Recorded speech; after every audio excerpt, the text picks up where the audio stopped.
Hello guys, welcome back to my channel. ठीक है, तो आज मैं आपके साथ क्लास 8, जैसे मैंने आपको बताया था कि हम क्लास 8 की साइंस से स्टार्ट करने वाले हैं। ठीक है, तो इसका जो फर्स्ट चैप्टर है crop production and it's management, तो इसमें हम क्रॉप की प्रोडक्शन के बारे में और उसकी मैनेजमेंट के बारे में काफ़ी कुछ पढ़ेंगे। ठीक है, और उसके बाद क्या कि इसमें क्रॉप क्या होती है, उसके थोड़े बहुत टाइप्स क्या होती हैं, उसकी बेसिक मैनेजमेंट कैसे कर सकते हैं। ठीक है, और उसकी प्रोडक्शन कैसे होती है इसके बारे में। तो इस चैप्टर में आपको क्रॉप के बारे में, ठीक है, काफ़ी एग्रीकल्चर के बारे में काफ़ी नॉलेज मिल सकती है। अगर आपके एग्रीकल्चर के कोई कंसेप्ट आप स्ट्रॉन्ग करना चाहते हैं तो उसके लिए आपको काफ़ी बेनिफिशियल होगा। इसमें आपके जो बेसिक कंसेप्ट हैं, ठीक है, वो भी काफ़ी हद तक क्लियर हो जाएंगे। ठीक है, तो आज हम याद करेंगे। ठीक है, आज हम पढ़ेंगे इसमें क्रॉप। सबसे पहले मैं आपको बताता हूँ क्रॉप क्या होती है।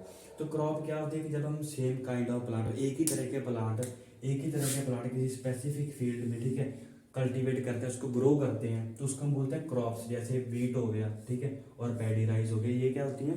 ठीक है, इस इन इन चीज़ों को हम बोलते हैं क्रॉप्स बोलते हैं। ऐसे ये क्रॉप एक ऐसे में डिफाइन कर सकते हैं कि जो सेम काइंड ऑफ प्लांट जब हम किसी एक जगह पे ग्रो करते हैं उसको हम क्रॉप बोलते हैं। तो अब इंडिया में क्या है कि क्लाइमेट डाइवर्सिटी काफ़ी काफ़ी ज़्यादा है। ठीक है, जैसे कि जो केरल वाला है, ठीक है, केरल वाला क्लाइमेट है, वेदर कंडीशन है वो और है, और हिमालय वाली और है। ठीक है, तो इसका डिफरेंस होने की वजह से जो टाइप्स ऑफ क्रॉप्स हैं वो भी क्या वेरी करती है, क्योंकि प्रोडक्शन ऑफ जो क्रॉप है वो डिपेंड करती है वेदर के ऊपर, क्लाइमेट के ऊपर भी डिपेंड करती है।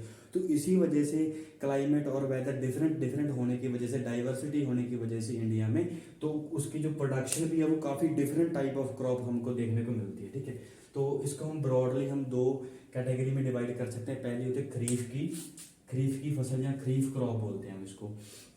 तो ये क्या होता है कि रेनी सीजन में, ठीक है, रेनी सीजन में जहाँ जब मॉइस्चर ज़्यादा होता है, ठीक है, तो उस टाइम में, जब हम उस टाइम पीरियड में जब हम क्रॉप ग्रोन करते हैं, ठीक है, तो उसको हम खरीफ बोलते हैं। जैसे कि ये जून से सितंबर तक जो सीजन है, ठीक है, उसमें हम खरीफ की क्रॉप की प्रोडक्शन करते हैं। जैसे पैडी है, ठीक है, पैडी हो गया, मेज, सोयाबीन, कॉटन। ठीक है, तो ये कौन सी है, ये खरीफ की क्रॉप्स है। और उसके बाद है रब्बी की क्रॉप्स। रब्बी की क्रॉप है ये विंटर सीजन में इनकी प्रोडक्शन की जाती है। ठीक है, ये क्या कब से कब तक होता है, अक्टूबर से मार्च तक हम इसकी रब्बी की जो क्रॉप्स है उसकी प्रोडक्शन करते हैं। जैसे वीट हो गया, ठीक है, ग्राम हो गए, पी, मस्टर्ड। तो ये जो क्रॉप्स हैं इनकी हम जो प्रोडक्शन है वो रब्बी में करते हैं। ठीक है, इसको हम रब्बी क्रॉप्स बोलते हैं और इनको खरीफ क्रॉप्स बोलते हैं। ठीक है, तो ये वेदर के ऊपर ही डिसाइडेड है, क्योंकि खरीफ वाली जो क्रॉप है वो रेनी सीजन में जब वाटर ज़्यादा चाहिए होता है तो उसी क्रॉप को हम उसकी प्रोडक्शन करते हैं। जैसे पैडी को क्या ज़्यादा वाटर चाहिए होता है, ठीक है, मेज को, सोयाबीन को, जैसे ये है। ठीक है, तो इनको एज कम्पेयर टू ये वाली रब्बी की क्रॉप्स हैं, इनसे ज़्यादा वाटर सप्लाई चाहिए होती है। ठीक है, तो जो रब्बी वाली है उसमें कम चाहिए होता है, इसीलिए हम यहाँ पे वीट, ग्राम, पी और मस्टर्ड जैसी क्रॉप्स को प्रोडक्शन करते हैं। उसके बाद इसकी बेसिक प्रैक्टिसेस क्या हो सकती हैं प्रोडक्शन की, क्रॉप प्रोडक्शन की। तो सबसे पहला है जो प्रेपरेशन ऑफ सॉयल। ठीक है, प्रेपरेशन ऑफ सॉयल में हम सॉयल को कैसे प्रिपेयर करेंगे, ठीक है, उसको कैसे रेडी करेंगे प्रोडक्शन के लिए, क्रॉप प्रोडक्शन के लिए। सेकेंड है सोइंग। सोइंग में हम देखेंगे उसके बीज बोना। ठीक है, जैसे हम जो उसके सीड हैं उनको क्या करेंगे, सो करेंगे। ठीक है, और उसके बाद है थर्ड पॉइंट हमारा एडिंग मैन्योर एंड फर्टिलाइजर।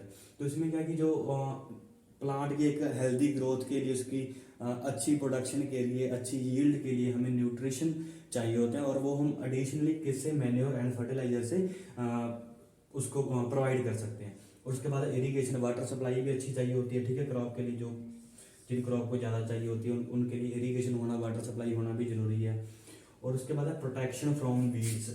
ये वीड्स क्या होता है, ये होती है अननेसेसरी प्लांट्स। जब हम किसी क्रॉप की प्रोडक्शन करते हैं, ठीक है, उसकी प्रोडक्शन करने लगते हैं तो उसमें कई बार क्या होता है कि होता ही है कि उसकी वीड्स की उसके साथ में प्लांट ग्रो होने लगते हैं, जो मतलब अननेसेसरी, जिसकी हमें ज़रूरत नहीं है। तो ये क्या करते हैं, हमारी दूसरी क्रॉप के जो न्यूट्रिशन है उसको क्या करते हैं, मतलब आप खुद लेने लग जाते हैं। ठीक है, और उसकी जो प्रोडक्शन है, यील्ड है, वेल्थी ग्रोथ है हमारी, जो हमने क्रॉप की प्रोडक्शन करना चाहते हैं उसकी कम हो जाती है। तो इसीलिए हम वीड्स को रिमूव करना जरूरी होता है। उसके बाद है हार्वेस्टिंग में हम कटिंग करेंगे उसकी, फिर उसके बाद स्टोरेज। तो इन सभी स्टेप्स को हम वन बाय वन क्या करेंगे, आगे डिस्कस करेंगे। ठीक है, तो इसमें हमारा जो फर्स्ट है, ठीक है, प्रोडक्शन ऑफ क्रॉप में सबसे पहला जो स्टेप है प्रेपरेशन ऑफ सॉइल। ठीक है, तो प्रेपरेशन ऑफ सॉइल में हम क्या करते हैं कि, तो ये क्यों होती है सबसे पहले, तो क्या होता है कि टू लूजन दी सॉइल, जो सॉइल को थोड़ा लूज करने के लिए, ताकि उसमें थोड़ा मतलब एयर गैप हो सके, वो थोड़ी लूज हो सके। तो इससे लूज करने से क्या होता है कि उसमें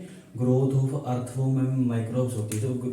तो ये अर्थवॉर्म और ये जो माइक्रोब्स होते हैं, ठीक है, तो ये एक न्यूट्रिशन का काम करते हैं। जो उसमें सॉइल में न्यूट्रिशन का काम करते हैं, ये हमारी क्रॉप के लिए काफ़ी अच्छे होते हैं, ठीक है। तो इसको हम फार्मिंग फ्रेंडली भी बोलते हैं माइक्रो ऑर्गेनिज्म को, ठीक है, और माइक्रोब्स को या अर्थवॉर्म को।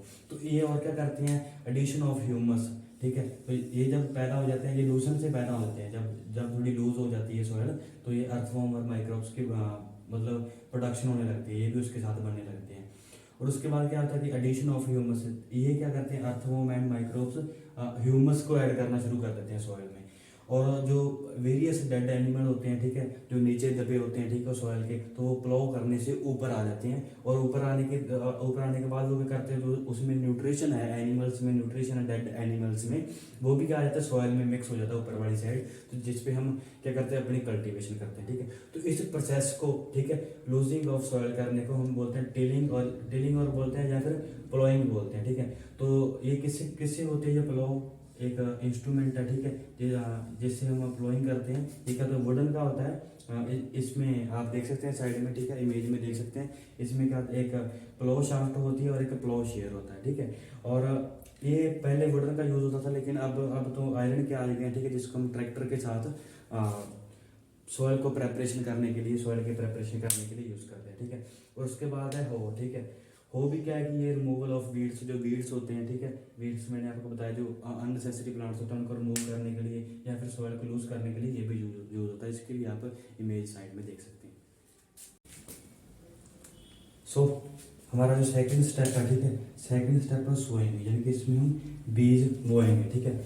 तो इसमें क्या करते हैं, सबसे पहले क्या होता है, सिलेक्शन ऑफ सीड। तो जो सीड होना चाहिए उसकी हम देखते हैं, उसकी ईल्ड अच्छी होनी चाहिए, हाई ईल्ड का होना चाहिए, ठीक है, उसकी वैरायटी अच्छी होनी चाहिए और क्वालिटी, ठीक है। तो ये सब चीज़ें क्या हम ध्यान में रखते हैं, ठीक है, जब फार्मर ध्यान में रखता है जब भी उसको selection of crop, selection of seed करता है, ठीक है। उसके बाद क्या हम सीड को एक मेथड के जैसे हम चेक कर सकते हैं कोई सीड डैमेज तो नहीं है, ठीक है। तो इसमें हम क्या करेंगे, सबसे पहले एक बीकर लेंगे, ठीक है, कुछ भी ले सकते हैं बीकर, उसमें वाटर ऐड कर देंगे। और उसके बाद हम उसमें क्या करेंगे, सीड ऐड कर देंगे, ठीक है, सीड ऐड कर देंगे उसमें। ऐसे जब सीड ऐड कर देंगे, उसके बाद क्या होगी, थोड़ी देर बाद आप देखोगे कि जो कुछ सीड होंगे, ठीक है, कुछ सीड होंगे वो ऊपर वाली साइड आ जाएंगे वाटर के, ठीक है, ऐसे आ जाएंगे ऊपर वाली साइड, ठीक है। कुछ सीड ऐसे होंगे जो ऊपर आ जाएंगे और कुछ जो होंगे नीचे होंगे, ठीक है। तो इससे क्या होता है कि जो हैवी सीड होते हैं, ठीक है, मतलब जिनकी डेंसिटी ज़्यादा है, मास ज़्यादा है, वेट ज़्यादा है, वो क्या आएंगे, नीचे वाली साइड आ जाएंगे, ठीक है। और जो मतलब लाइट वेट है जिनका, वो क्या हो जाएंगे, ऊपर वाली साइड आ जाएंगे। जैसे जो ये वाले हैं, ठीक है, ये लाइट वेट वाले हैं। तो उसमें क्या होता है कि जब जो सीड डैमेज होता है, ठीक है, वो ऊपर वाली साइड आ जाता है और उसका वेट जो होता है लाइट हो जाता है, वेट उसका लाइट होता है। और जो नीचे वाले होते हैं सीड, इनका जो वेट होता है वो इनके कंपैरिजन से हाई होता है, ज़्यादा होता है, ठीक है। तो ये जो नीचे वाले सीड है वो अच्छे अच्छे माने जाएंगे, मतलब कि वो ठीक है। लेकिन जो ऊपर वाली सीड आने, जो ऊपर आ चुके हैं, वो क्या है कि वो डैमेज सीड है, क्योंकि उसमें उनमें जो अंदर से मतलब वो क्या हो चुके हैं, हॉलो हो चुके हैं, खाली हो चुके हैं, तो इसलिए वो ऊपर वाली साइड आ जाएंगे। उसके बाद ट्रेडिशनल कुछ टूल्स हैं, ठीक है। ट्रेडिशनल टूल में एक फनल लाइक टूल होता है, जिसकी जो एंड्स होता है वो शार्प होती है। आप देख सकते हैं साथ में इमेज में देख सकते हैं, उसमें ऊपर वाली साइड क्या होता है कि एक फनल लाइक होती है और नीचे क्या होता है कि एक शार्प एंड्स होता है, जिसमें ऊपर से सीड को, ठीक है, उसमें डाला जाता है और नीचे उसको क्या कहते हैं, तो सो किया जाता है, ठीक है। उसके बाद अब क्या कि लेकिन अब क्या, सीड ड्रिल आ गई है, ठीक है। सीड ड्रिल से भी क्या होता है, सीडिंग की जाती है, सोइंग की जाती है, ठीक है। तो इससे क्या होता है कि सीड ड्रिल का जो बेनिफिट है, ठीक है, आज के टाइम में ये यूज़ होती है, ये यूनिफॉर्मली एट इक्वल डिस्टेंस, मतलब कि जो सीड है उसका जो डिस्टेंस होना भी है क्या, एक दूसरे सीड से अप्रोप्रिएट यूनिफॉर्म डिस्टेंस होना भी जरूरी है। क्योंकि अगर उसका डिस्टेंस यूनिफॉर्म नहीं होगा, सही उसका डिस्टेंस जितना चाहिए उतना नहीं होगा, तो उसको न्यूट्रिशन, जो क्रॉप है हमारा, जो सीड है, उसको न्यूट्रिशन कंप्लीट नहीं मिल पाएगा। जैसे उसको सनलाइट चाहिए होती है, ठीक है, सनलाइट चाहिए, न्यूट्रिशन चाहिए होती है सॉइल से। अगर वो डिस्टेंस कम होगा, क्राउडिंग ज़्यादा हो जाएगी, तो न्यूट्रिशन कम मिलेगा और ग्रोथ ऑफ प्लांट भी क्या होगी, कम होगी। तो इसलिए उसका डिस्टेंस होना भी, जितना डिस्टेंस चाहिए हमको उतना होना जरूरी है और यूनिफॉर्मली होना चाहिए। यूनिफॉर्मली डिस्टेंस के लिए हम सीड ड्रिल, तो ये अपने आप सीड ड्रिल का तो यूनिफॉर्म उसको डिस्ट्रीब्यूट कर देती है, ठीक है। और अगर कई बार तो ये होता है कि अगर ज़्यादा क्लोज सीड हो चुके हैं, उनका क्राउडिंग ज़्यादा हो, तो हमें कई बार वो रिमूव भी करने पड़ते हैं फील्ड से। और इसका सेकंड जो बेनिफिट है कि सीड कवर्ड बाय सॉइल, जो जब हम इसको सीड ड्रिल को यूज़ करते हैं, ठीक है, जब ये सीड सो कर देती है, उसकी सोइंग हो जाती है, उसके बाद ये उसके ऊपर अपने आप क्या सॉइल भी डाल देती है। इससे क्या होता है कि जो सीड होते हैं वो अच्छे से कवर हो जाते हैं, ठीक है। अगर वो कवर नहीं होंगे तो बर्ड वगैरह हैं, ठीक है, जो उसको उठा के ले जा सकते हैं, ठीक है। तो ऐसे सीड है वो ख़राब भी हो सकते हैं, तो इसलिए उनके ऊपर सॉइल भी होना अच्छी तरह से ज़रूरी है। और उसके बाद है कि इसका और एडवांटेज क्या है कि सीड ड्रिल का, ये सेव टाइम की सेविंग होती है, और लेबर की क्या होती है, लेबर की भी इतनी ज़रूरत नहीं होती जितनी ये ट्रेडिशनल वाला टूल है, फनल लाइक टूल है जो इसमें। हाँ, so next topic is next step is adding manure and fertiliser, ठीक है। तो इसमें क्या होता है कि सॉयल में हम क्या करते हैं, मैन्योर्स एंड फर्टिलाइजर ऐड करते हैं। ये क्यों ऐड करते हैं, क्योंकि क्या होता है कि जब हम कंटिन्यूस कल्टीवेशन ऑफ क्रॉप करते हैं, ठीक है, तो उससे जो सॉयल जो न्यूट्रिशन है, ठीक है, वो क्या होता है डिक्रीज हो जाते हैं, कम हो जाते हैं, जो सॉयल के पुअर इन न्यूट्रिशन हो जाती है, ठीक है। तो इससे क्या होता है कि जो ग्रोथ ऑफ प्लांट भी होगी, अब न्यूट्रिशन कम है, ठीक है, तो ऑब्वियसली ग्रोथ ऑफ प्लांट भी क्या होगी, वीक होगी, जो मतलब उसकी अच्छे से ग्रोथ नहीं हो पाएगी बिना न्यूट्रिशन के। तो सॉइल के लिए न्यूट्रिशन होना भी जरूरी है, तो उस न्यूट्रिशन बढ़ाने के लिए हम क्या यूज़ करते हैं, मैन्योर एंड फर्टिलाइजर यूज़ करते हैं, ठीक है। तो मैन्योर एंड फर्टिलाइजर क्या होता है और इनमें डिफरेंस क्या होता है। तो फर्टिलाइजर जो क्या होता है, ये मेड मेड होते हैं, यानी कि आर्टिफिशियल होते हैं, ये एक तरह के केमिकल्स होते हैं, ऑर्गेनिक साल्ट होते हैं, जो हम सॉइल का न्यूट्रिशन लेवल इंक्रीज करने के लिए यूज़ करते हैं। और दूसरी तरफ जो मैन्योर्स हैं, ये होते हैं नेचुरल होते हैं या फिर ऑर्गेनिक होते हैं, ठीक है, इनको नेचुरल या ऑर्गेनिक तरीके से होते हैं, और ये आर्टिफिशियल होते हैं, यानी कि ये केमिकल्स होते हैं। और ये क्या होती है, फर्टिलाइजर है जो फैक्ट्रीज में, ठीक है, फैक्ट्रीज में बनाए जाते हैं, जैसे कि इन फील्ड मतलब किसी फील्ड में भी मैन्योर्स को तैयार कर सकते हैं, ठीक है। और जो फर्टिलाइजर है does not provide any humus, ठीक है। तो फर्टिलाइजर जो होते हैं वो ह्यूमस नहीं प्रोवाइड करते हैं उसको, मतलब कि उसकी जो उसमें वाटर कैपेसिटी है, ठीक है, वाटर कैपेसिटी भी नहीं, इनके साथ फर्टिलाइजर इंक्रीज नहीं करते, ठीक है। लेकिन मैन्योर कहते हैं वो उसकी वाटर रिटेंशन कैपेसिटी इंक्रीज कर देते हैं। और जो फर्टिलाइजर होते हैं वो रिच होते हैं किसमें, नाइट्रोजन में, फॉस्फोरस में, पोटाशियम में। तो ये सब चीज़ें क्या होती हैं, जैसे या फिर यूरिया में, तो ये सारी चीज़ें क्या होती है, जरूरी होती हैं, ठीक है, प्लांट की ग्रोथ के लिए, उसकी हेल्दी ग्रोथ के लिए। मैन्योर्स में भी ये होते हैं, लेकिन एज कम्पेयर टू क्या होते हैं, फर्टिलाइजर के कंपैरिजन में इसमें क्या होता है कि लेस होते हैं, कम होते हैं इसमें भी, लेकिन कम होते हैं, फर्टिलाइजर से कम होते हैं। लेकिन जो फर्टिलाइजर है इनकी डिसएडवांटेज ज़्यादा है, क्योंकि ये वाटर पोल्यूशन करते हैं, ठीक है, इससे वाटर पोल्यूशन होता है, क्योंकि जब हम इसके फील्ड में यूज़ करेंगे तो जो वहाँ पे जो वाटर सप्लाई होगी, इरिगेशन होगी, उससे क्या होगा कि जो वाटर सप्लाई वो आगे कनाल्स में जाएगा, ठीक है। तो इससे एक तरह का वाटर पोल्यूशन होता है, ठीक है। और सॉइल फर्टिलिटी, इसका रेगुलर यूज़ करने से फर्टिलाइजर का सॉइल की जो फर्टिलिटी है, ठीक है, न्यूट्रिशन लेवल है, वो भी धीरे धीरे ऑटोमेटिकली कम होने लगता है। लेकिन जो मैन्योर्स होते हैं इनकी एडवांटेज ज़्यादा हैं, ठीक है।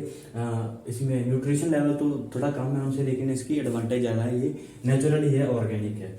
इससे क्या होता है कि water holding capacity of soil, जो सॉइल होती है उसकी वाटर होल्डिंग कैपेसिटी इंक्रीज हो जाती है, मेक सॉइल पोर्स, ठीक है, सॉइल में पोर्स बन जाते हैं, जिससे गैसेस एक्सचेंज अच्छे से हो पाता है उसमें क्रॉप में, और गैसेस एक्सचेंज होगा तो उसकी प्लांट की ग्रोथ भी क्या होगी, अच्छी होगी। और उसके बाद क्या करते हैं, increase number of friendly microbes. इनसे जब मैन्योर का यूज़ करने से फील्ड में क्या होता है कि जो उसके माइक्रोब्स होते हैं, जो मतलब फ्रेंडली होते हैं, अच्छे होते हैं प्लांट की ग्रोथ के लिए, उनकी भी इसमें प्रोडक्शन ज़्यादा होती है, ठीक है। उसके नंबर क्या होते हैं, increase number of friendly microbes क्या होते हैं, इंक्रीज होता है। उसके बाद टेक्सचर ऑफ सॉइल, जो सॉइल का टेक्सचर है वो भी क्या होता है, मैन्योर यूज़ करने से इंप्रूव होता है, ठीक है।